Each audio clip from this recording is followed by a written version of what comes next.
नमस्कार, आप दुनिया के फटाफट बुलेटिन में आप सभी का स्वागत है और नजर डालेंगे आज की खास खबरों पर। कनाडा, ब्रिटेन में खालिस्तानी तत्वों की गतिविधियों पर भारतीय विदेश मंत्रालय ने कहा, भारतीय राजनयिकों और मिशन के खिलाफ हिंसा भड़काने वाले पोस्टर अस्वीकार्य। कहा, व्यक्ति की स्वतंत्रता के नाम पर चरमपंथी आतंकवादी तत्वों को कोई जगह नहीं दी जानी चाहिए। अमेरिका सरकार ने कैलिफोर्निया की एक अदालत से पाकिस्तानी मूल के कनाडाई व्यवसायी तहबूर राणा द्वारा दायर की गई बंदी प्रत्यक्षीकरण याचिका को अस्वीकार करने का आग्रह किया। 2008 मुंबई आतंकी हमले का मास्टरमाइंड है राणा, जल्द हो सकता है भारत को प्रत्यर्पित। अजीत पवार को लालू यादव का जवाब, भतीजे के कहने से शरद पवार रिटायर नहीं होंगे। क्या कोई बूढ़ा आदमी राजनीति में कभी रिटायर होता है? राजनीति में कोई रिटायरमेंट नहीं होता। महाराष्ट्र के मुख्यमंत्री एकनाथ शिंदे ने कहा, हमारे विकास के कार्य से प्रभावित होकर अजीत पवार गुट ने सरकार में आने का निर्णय लिया है। दिन पर दिन सरकार मजबूत होती जा रही है। आज हमारे विधायक 200 के पार हो गए हैं। आबकारी नीति मामले में दिल्ली के पूर्व डिप्टी सीएम मनीष सिसोदिया ने दिल्ली हाईकोर्ट के फैसले को दी चुनौती। सीबीआई और ईडी ने दोनों मामलों में उन्हें जमानत देने से कर दिया था इनकार। चुनाव को लेकर वरिष्ठ नेताओं की बैठक के बाद राजस्थान के पूर्व डिप्टी सीएम सचिन पायलट ने कहा, पिछले 25 सालों से राज्य में एक बार भाजपा और एक बार कांग्रेस का जो चलन रहा है, इसे खत्म करने के लिए बहुत ही सार्थक चर्चा हुई। हम राज्य में अपनी सरकार को रिपीट कर सकते हैं। जेएनयू के पूर्व छात्र कन्हैया कुमार को कांग्रेस में नई जिम्मेदारी। कांग्रेस ने कन्हैया को एनएसयूआई का एआईसीसी प्रभारी नियुक्त किया। बिहार के पूर्व मुख्यमंत्री लालू प्रसाद यादव ने कहा, 2024 के लोकसभा चुनाव में महागठबंधन को कम से कम 300 सीटें आएंगी। प्रधानमंत्री भ्रष्ट लोगों के संचालक हैं। अभी सभी ने देखा कि वो जिसे भ्रष्ट कहते थे उसी को महाराष्ट्र में मंत्री बनाया। मुख्यमंत्री मायावती ने सीधी पेशाब कांड पर कहा, सीएम चौहान द्वारा पीड़ित आदिवासी युवक को लगभग 600 किलोमीटर दूर भोपाल बुलाकर सीएम हाउस में कैमरा के घेरे में उसे पैर धोना पश्चाताप कम तथा इनकी नाटकबाजी व चुनावी स्वार्थ की राजनीति ज्यादा लगती है। राजधानी दिल्ली में भारी बारिश के बाद सड़कों पर पानी, जगह जगह जाम जैसी स्थिति बनी। वाहनों की लंबी लंबी कतारें देखी गई। एनसीआर में भी कई इलाकों में जल जमाव।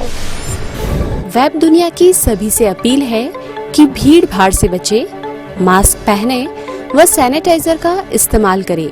साथ ही सोशल डिस्टेंसिंग का पूरा पालन करें। दक्षिण भारत में जून का महीना रहा सूखा। 122 साल का रिकॉर्ड टूटा। भारतीय मौसम विज्ञान विभाग के मुताबिक इसकी वजह चक्रवाती तूफान बिपरजॉय और अन्य हवाओं के सिस्टम थे। इससे मानसूनी हवाओं के बहाव पर असर पड़ा। उत्तराखंड में कुमाऊं मंडल विकास निगम के प्रबंधक धन सिंह विश्व ने कहा, पिथौरागढ़ जिले के धारचूला में खराब मौसम और लगातार सड़क अवरुद्ध होने के कारण आदि कैलाश यात्रा 2 महीने के लिए स्थगित कर दी गई।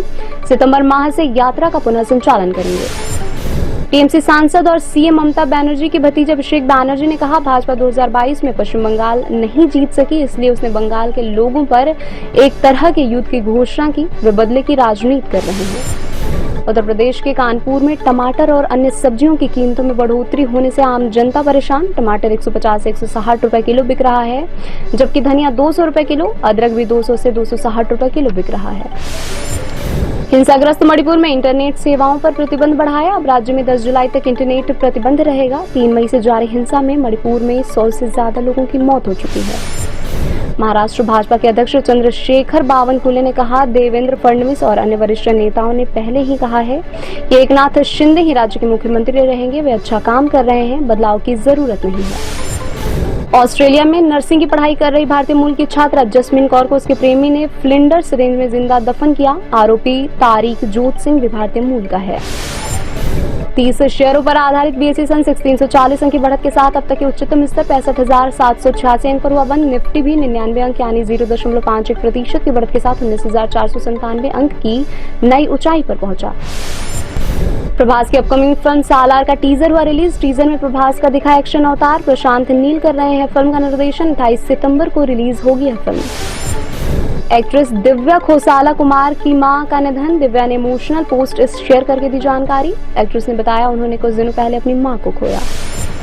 ये थी आज के फटाफट बुलेटिन और ऐसी ताजा अपडेट्स के लिए बने रहे हमारे साथ, यानी कि विजिट करें वेब दुनिया पर।